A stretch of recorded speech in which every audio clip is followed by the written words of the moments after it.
தோட்டா, கிளவி, குருவி.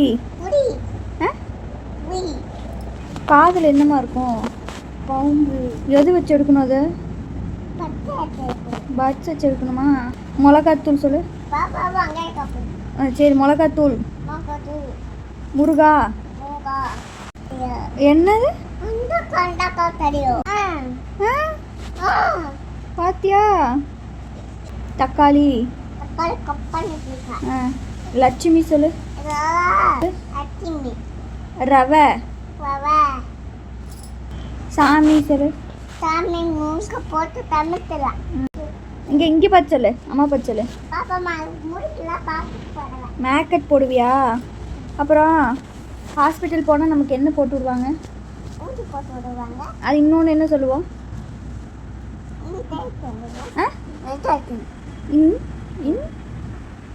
என்னது? இன்ஜெக்ஷன் சொல்லு. இன்ஜெக்ஷன். அப்புறம்